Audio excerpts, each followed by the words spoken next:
শুধুমাত্র এই দোয়াটি একবার পড়েন, আল্লাহ তাআলা আপনার 90 বছরের গুনাহ মাফ করে দেবেন ইনশাআল্লাহ। আপনার 90 বছরের গুনাহ মাফ হয়ে যাবে যদি মাত্র এই দোয়াটি যদি একবার পড়তে পারেন। আপনার ভাগ্য খুলে যাবে, রিজিকে বরকত আসবে, মনের ন্যাক আশা পূরণ হবে, আল্লাহ আপনার সব দোয়া কবুল করে দিবেন। সুবহানাল্লাহি ওয়া বিহামদি। এত ফজিলত, এই দোয়াটা আপনারা শেয়ার করে দিবেন। এই যুবকেরা, আমল না করেও সওয়াব পাবা। তোমার একটি শেয়ারে, একটা বাটনে প্রেস করে তুমি সওয়াব পেয়ে যাবা। কারণ তুমি আমল না করো, অন্য কেউ যদি তোমার শেয়ারের বদৌলতে আমল করে সওয়াব তুমি পেয়ে যাবা। নবীজির হাদিস।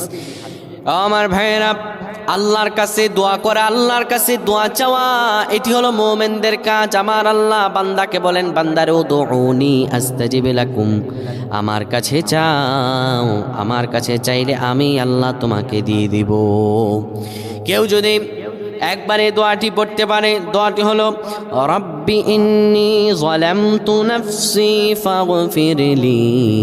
কেউ যদি এই দোয়াটা একবার পড়তে পারে, আমার আল্লাহ তাআলা তার 90 বছরের গুনাহগুলো মাফ করবেন। কবিরা গুনাহ নয়, সেটি হলো সগীরা গুনাহ। সগীরা গুনাহ মাফ হবে। বলবেন হুজুর 90 বছর তো হয়নি, তাহলে গুনাহ মাফ হবে কি করে? আপনার যত বছর হয়েছে তত বছরের সগীরা গুনাহ মাফ হবে, আর বাদ বাকিটা কাউন্ট করে আপনার আমল নামায় নফল নামাজ, নফল আমলের সওয়াব আল্লাহ তাআলা আপনার আমল নামায় দিয়ে দিবেন। কিন্তু এটির ব্যাপারেও সহিহ সনদে তেমন কোনো গুরুত্ব আরোপ হয়নি, এটির ব্যাপারে তেমন কোনো উল্লেখিত সহিহ সনদ নেই। কিন্তু আমল করতে পারেন, যেহেতু এর অর্থ সুন্দর। আল্লাহ আমাদের কবুল করুক, পড়েন আমিন।